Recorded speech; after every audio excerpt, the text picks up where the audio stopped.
ñu ngi leen nuyu di leen ziar yéen ñuy teew suñu vidéo seen YouTube élément Sonko ñu ngi leen di ñaan ngeen abonné te bës cloche notification yi ngir suñu vidéo yi dugal ngeen man si di jot da ngeen di bës like bi am na ci solo kon ñu teewlu Maïmouna Bousso ci révélation yi muy def ci Ousmane Sonko ak Macky Sall. Au peuple sénégalais, c'est qu'est-ce que veut le président Macky Sall? Est-ce que nous sommes toujours dans une démocratie où nous voulons retourner carrément dans une anarchie? Ce pays n'a plus de droit. L'opposition parlementaire, l'opposition représentative Yewwi Askan Wi est empêchée aujourd'hui de se réunir et de tenir un point de presse, légalement. C'est de ça qu'il s'agit.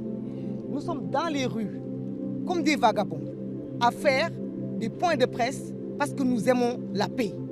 Mais je crois que ce sera la dernière fois que nous le ferons. Nous attirons l'opinion internationale et nationale de ce qui est en train de se passer. Ce pays est en train d'aller à la dérive. Qu'est-ce que veut le président Macky Sall? Est-ce que les Sénégalais vont accepter qu'on emprisonne Ousmane Sonko, qu'on nous prenne notre liberté, qu'on nous prenne même notre liberté de nous associer, qu'on viole la Constitution en empêchant aux partis politiques de se réunir et de s'adresser à la nation?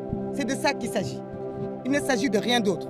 Vous êtes les premiers, vous êtes témoins de ce qui s'est passé. Les gendarmes nous ont repoussés, fermé le siège, sans explication, comme ils ont barricadé Ousmane Sonko 55 jours sans explication. Qu'est-ce que nous devons faire? Nous devons tous arrêter de nous opposer et laisser le président Macky Sall dérouler sa monarchie, dérouler son plan d'action. Parce que pourquoi il a écarté le président Ousmane Sonko et dissous le PASTEF? C'est tout simplement parce qu'il veut se faire un boulevard pour que le plus petit des pantins qu'il va choisir puisse gagner ces élections-là haut la main. Et c'est de ça qu'il s'agit. C'est un hold-up, c'est un coup d'État présidentiel qu'il est en train de préparer. Maintenant, c'est à savoir, est-ce que le peuple sénégalais va accepter ou pas? Nous ne sommes que des acteurs de ce peuple-là. Nous ne sommes que des acteurs. Vous voyez ce qu'on nous fait subir. C'est au peuple de prendre ses responsabilités et de dire est-ce qu'il accepte que l'opposition devienne clandestine? On envoie le PASTEF dans la clandestinité et nous aussi, on nous envoie dans la clandestinité et dans les rues.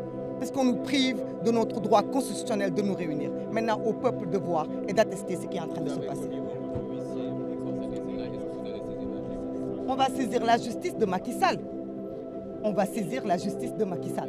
La même justice qui, hier, a mis sous mandat de dépôt un homme qui n'a fait que son devoir de résister. Je tiens à rappeler que tous les chefs d'accusation qui sont poursuivis contre Ousmane Sonko, ce sont des chefs d'accusation qui le sont après les accusations de faux viols qui se sont finis en corruption de la jeunesse. Ils se trompent sur une chef d'accusation, ils lui mettent quelque chose de pas normal, il résiste, il se mobilise, il se défend comme il peut et on lui colle ces chefs d'accusation-là aujourd'hui. On l'amène sous mandat de dépôt. Avant même qu'il soit jugé coupable, on dissout son parti et on saisit les biens de son parti. Donc on va saisir cette même justice-là. Si vous pensez que cette justice peut nous donner raison, nous continuerons de le faire. Mais je ne pense pas que ce soit la justice qui réglera le problème. Je crois que c'est le peuple sénégalais qui doit accepter. C'est les démocrates ou c'est les monarchies. Et puis c'est tout.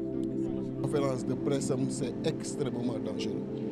Demb gis ngeen bi ñu gisee war waxtaan siège PRP fa la ñu fekk génne tey ñu def note wax ni communiqué wax ni dañuy def point de presse ci siège pur fa la ñu fekk génne ñu encore. Que veut le président Macky Sall? C'est la question à se poser. Le président Ousmane Sonko képp kuy sénégalais képp kuy africain kuy citoyen dans le monde xam nga ni liñ ko teg jaaduwul.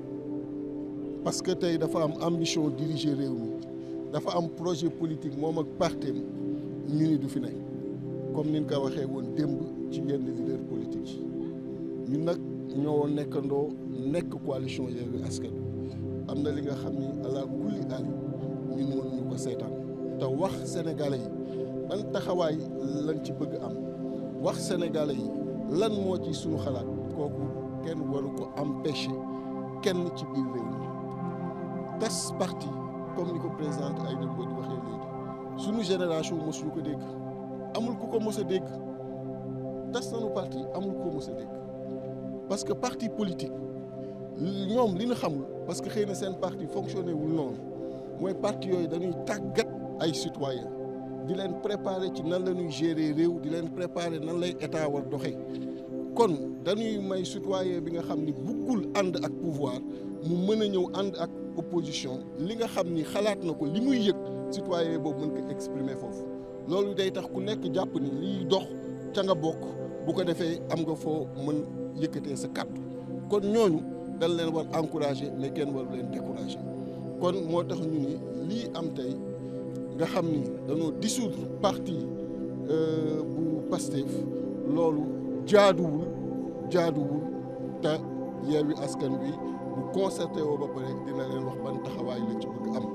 mais daal li gën a ñaaw mooy bëgg éliminer candidat tas parti ensuite topp ñi nga xam ni ñoom la nekkal ñi leen doo leen ko fi waxee doo leen toog doo leen ko waxtaanee doo leen jàkkaarloog presse bi doo leen jàkkaarloog askan wi depuis démb ñu ñuy persécuté ci loolu kon loolu laa bëggoon résumé ginnaaw bi Cheikh yu mu waxee ak Aïda la présidente Aïda loolu laa bëggoon résumé wax leen rek ni Yewwi Askan Wi tey la gën a taxaw ci wetu président Ousmane Sonko. 2 jàpp nañu ni Ousmane Sonko liñ ko teg du dëgg du yoon. 3 daanu concerté wax Sénégal ban taxawaay lañ war am ci loolu. 4 Yewwi Askan Wi d'accordul ci li ñu dissoudre parti Pastef ndaxte dissoudre parti mosuñu ko xam ci suñu démocratie en tout cas ñun fekkewuñu loolu. 5 mën ñu nangu président Macky Sall fépp fu ñu taxaw bëgg fa wax ak askan wi li nu metti léegi muy dem ba naan doo leen fa taxaw suñu parti politique yi siège yi mu leen di bloquer tous les jours li wér mooy bu nu waxtaanee du ñàkk ñu wax leen fan la ñu mën gisee mën def point de presse en bonne et due forme bu ko defee suñu démocratie comme ni ñu ko yàgg di xamee mu mën a dund ñu mën a continuer parce que Sénégal dépassé na la personne de Macky Sall. seen siège yi ñu daal di koy bloqué sànq gis nañ ne am na benn constatation par huissier bi ngeen daal di def est-ce que da ngeen compter saisir la justice par rapport à ça. mais bien évidemment parce que ñëw bloqué siège rek te tegoo ko fenn amul benn këyit buñ la présenté nga xëy na matin dem siège pur bloqué ko te taxawaloo indoo benn këyit ñun jàpp nañu loolu jaaduwul moo tax le secrétaire général national du PUR Cheikh Tidiane Youm demander à ce que huissier ñëw constater ni siège yu PUR ce matin bloqué nañ ko kenn mënu fa def point de presse après naturellement li ci war a topp yëpp dina topp mais loolu sax sans même dugg ci ay affaire droit xam ngeen ni du lu jaadu vraiment du lu jaadu que veut le président Macky Sall c'est ça la question. c'est quoi le mot d'ordre pour Yewwi Askan Wi. bu ñu concerté woo ba pare daanu leen woowaat bu ko defee li ñu naroon def tey ñu mën ko def en bonne et due forme def point de presse wax leen ban taxawaay lañ ci war a am jërë ngeen jëf. ñoo ngi leen di jaajëfal yéen ñu doon teewlu suñu vidéo seen YouTube Élément Sonko tey ñaanal suñu président nattu bi nekk ci kawam yàlla ko yàlla suñu borom teggil ba mën a delluwaat ci ay njabootam ci barke Seydina Mohamed ba élection 2024 mu yor réew mi incha allah.